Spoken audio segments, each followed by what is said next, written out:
There was a sense of familiarity about her, but he couldn't quite place it. It was one of those déjà vu things.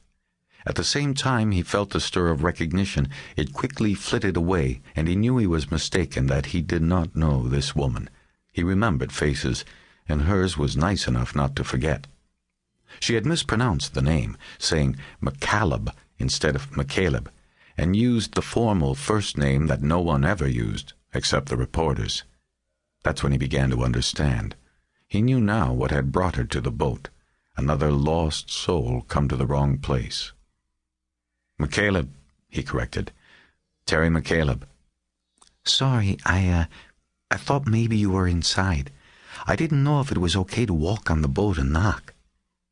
But you did anyway. She ignored the reprimand and went on.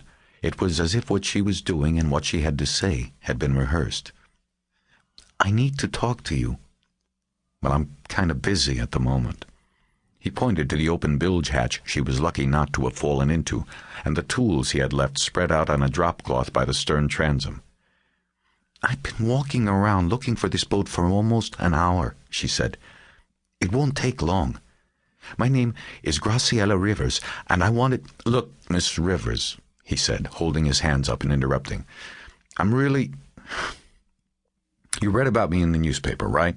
She nodded. Well, before you start your story, I have to tell you, you're not the first one to come out here and find me, or to get my number and call me. And I'm just going to tell you what I told all of the others.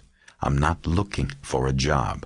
So if this is about you wanting to hire me or have me help you some way, I'm sorry, but I can't do it. I'm not looking for that kind of work.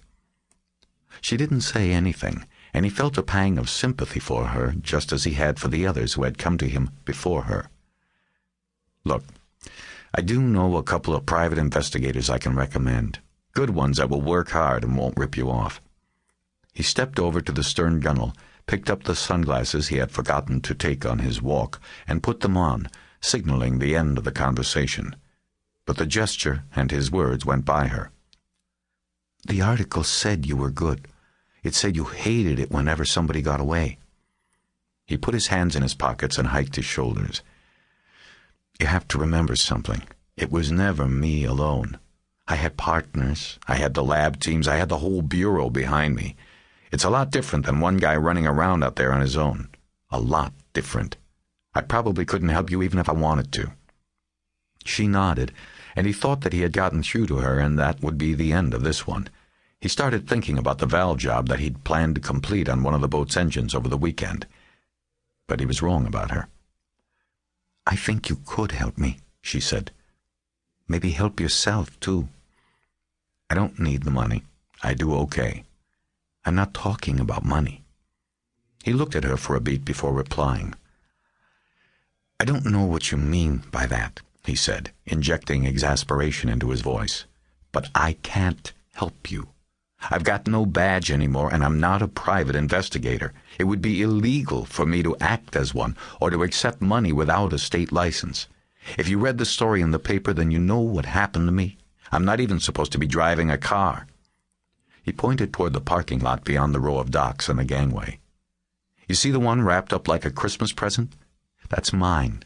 It's sitting there until I get my doctor's approval to drive again. What kind of investigator would that make me? I'd be taking the bus. She ignored his protest and just looked at him with a resolute expression that unnerved him. He didn't know how he was going to get her off the boat. I'll go get those names for you. He walked around her and slid open the salon door. After going in, he pulled the door shut behind him. He needed the separation. He went to the drawers below the chart table and began looking for his phone book. He hadn't needed it in so long he wasn't sure where it was. He glanced out through the door and watched her step to the stern and lean her hips against the transom as she waited. There was reflective film on the glass of the door. She couldn't see him watching her. A sense of familiarity came over him again, and he tried to place her face. He found her very striking. Dark, almond-shaped eyes that seemed both sad and understanding of some secret at the same time. He knew he would easily remember if he had ever met her or even just observed her before, but nothing came. His eyes instinctively went to her hands in search of a ring. There was none. He had been right about